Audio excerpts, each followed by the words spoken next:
What is up, everybody? I am Joseph. This is JosephsPlace, and welcome to this video.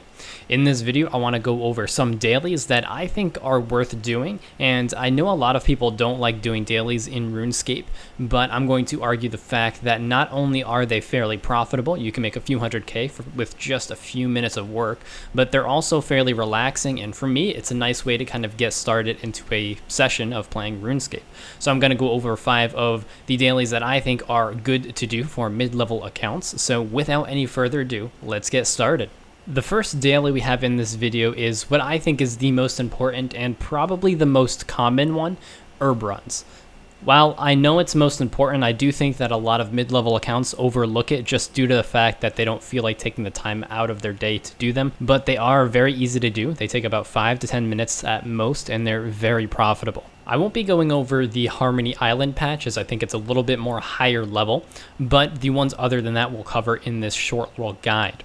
So the overall requirements for this herb run is at least the Easy Diaries and the Lumbridge Diaries, the quest Ghosts Ahoy, the quest My Arm's Big Adventure, Fairy Tale Part 1 for the Magic Cicadas, and 50% Hosidious Favor. The methods for traveling you'll be using is the Lumbridge Teleport to Cabbage Patch for the allotment south of Falador, the Ectophile and then run west to get to the patch west of Port Phasmatis, Camelot Teleport and then run southeast to get to the allotment in Catherby, use the Skills Necklace to teleport to the Fishing Guild and then run southeast to get to the one north of Ardoin, take a Trollheim teleport and run northwest using the shortcut to get to the patch in Trollheim, and that shortcut does require 73 agility. If you don't have the agility level, you will have to run through the cave towards the end, so it's a little bit longer if you don't have 73 agility.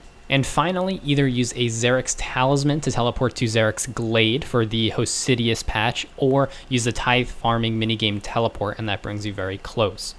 So that's how you'll get to each of these areas. Once you arrive at those areas, just plant your seed using Super Compost first. Plant your seed in the patch, and you're done. Come back 70 minutes later and collect your herbs. Be sure to use your herbs on the Tool Leprechaun as you go, as he'll note them for you, and it prevents you from having to bank. So doing this takes, again, between 5 and 10 minutes at the most and can net you anywhere from 78 to 87k per run. And this can be done multiple times a day, but even if you just do it once a day, it still makes you quite a bit of cash. Now, to know which seed you should use, I'll leave a link to the description that goes to the Old School Wiki that has a table with the most profitable seeds for your level. So go ahead and take a look at that. But overall, not really difficult. And once you do it a few times, you'll get used to it and it'll be very quick and almost a natural thing for you to do just to make a little bit extra money per day. The next daily I have is Battle Staves. Again, a very common one, but still one that I think gets overlooked a little bit too much. So what you need to do for this one is go to Varrock, go to Zach's Superior Staff Store, and collect your daily Battle Staves. If you haven't done any of the Varrock diaries, you can only do 5 per day, but every diary you do increases the amount of daily staffs you can get up to 124 elite. While Varrock Elite diaries may not be in the scope of a mid-level account, Varrock Hard diaries are fairly easy to do without too many high-level requirements, and this allows you to buy 60 staffs per day, getting you about 113k profit just for buying staffs. It only takes a few minutes to do, 2 at the most, and you get about 113k by buying the staffs for 7,000 coins and by selling them at market price, which right now is about 8.9k. Another daily on this list is herb boxes. I list this one because it's one that I often forget, and it makes quite a bit of money if you've done a lot of NMZ just for passive levels or if you needed to AFK it. So to get to NMZ, the requirement is either a Watchtower teleport, the minigame teleport to NMZ, or having your house in Yanil, and then just running right to NMZ and buying 15 herb boxes per day for 142.5k points.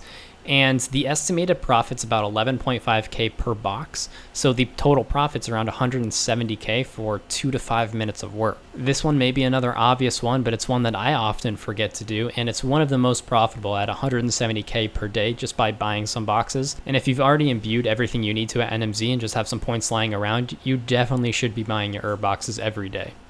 The fourth daily I have listed is the Kingdom of Miscellanea, and this one doesn't have to be done every day, but it does help a little bit if you spend just a minute or two getting your reputation back up to 100%. So the requirement for this is the Throne of Miscellanea quest and Royal Trouble. And I'll leave a link into the description for the best things to put your workers on for the most profit. Right now it's full mining with half on cooked fish, and this will get you about 85 to 95k profit per day, depending on what gems you get, and if you get a clue scroll or not, or if you have them on maple logs, what seeds you get. And it only takes a few minutes. Again, you don't have to collect this every day. You can go and just mine a rock every day or every other day and get your favor back up to 100%. The only thing to look out for is to make sure that your coffers don't dip below 750k, or else they won't use the most amount of money per day they can to get you the most supplies per day.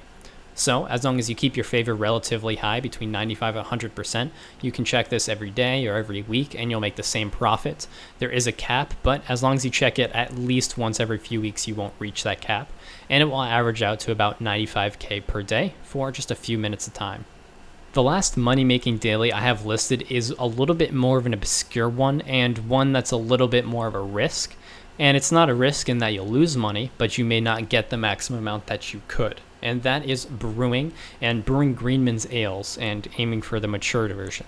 So the requirements for this are actually the lowest, 29 cooking, and all you have to do is start the giant dwarf and do the priest in peril, but it's recommended that you do Ghost Ahoy. So then you have the Ghost Speak amulet and you can go into Port Phasmatis for free. The items required are 2 buckets of water, 2 barley malts, 4 clean Harlander, 1 pot of ale yeast per vat, and then there's 1 vat in Keldagrim and 1 in Port Phasmatis.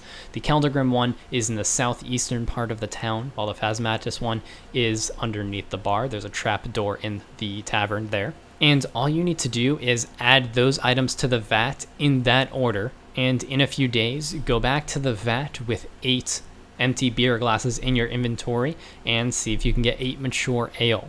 Again, it does take on average 2 to 5 days to mature. It could take much longer, it could take much shorter. So that's why I'm listing it as a daily, but it's more of a every other day kind of thing. There's no set time that it will take to ferment, and there's no guarantee that will be mature. However, if you have done the trouble brewing minigame, you can use the pieces of 8 to buy the stuff, which will give a 50% better chance of it becoming mature. So if you've happened to do the minigame a few times, you can buy enough of the stuff to last quite a while. And the profit on mature Greenman's Ale is the biggest out of any of these dailies, in my opinion. You have 2 vats, so that's a total of 16 possible mature Greenman's Ale. And there's no percentage of success listed anywhere that I can find, but the chance of success does increase with your cooking level. So the higher the cooking level, the higher the chance of matured ale. And each of these matured ale can sell between 40 and 45k a piece. So if you have a vat that's matured, you'll have 8 of those matured ales that sell for 44k each, which can get you about 356k profit. Now, if they don't mature, you aren't really losing anything. You'll lose about 750 GP per vat, and if you do it every 3 days, that's really a few hundred coins per day of a loss. But if you do happen to get 2 vats of mature, you could make 700k just by checking that. It only takes about 10 minutes to fill them up, and then once you check them, it takes even less time to get the Greenman's Ale, and then all you have to do is fill the vats back up, and you're good to go. The easiest way to get to these locations for Port Phasmatis is to, again, use the Ecto file, and for the one in Keldagrim, either use the underground train carts in Grand Exchange, or by using the minigame teleport to the Blast Furnace. The reason these sell for so much is that they're a possible step in Master Clues. So as long as people keep doing Master Clues, I don't see the value in these going down. And as a lot of my videos don't get a lot of views, I don't see this as becoming a widely used method, especially as I see this being the least used method out of all of these dailies, although it does have the highest possible profit out of any of them. So that is all I have for this video and this list of money-making dailies that you can do on a mid-level account. Although some of these are fairly commonly known, I hope I was able to help you at least a little bit in making just a little bit of extra cash for not a lot of work. Remember, in total, these take about 20 minutes to do, maybe even less, and you can profit quite a bit by just doing a little bit of work. But that is all I have for this video. I hope you guys enjoyed it, and I will see you next time.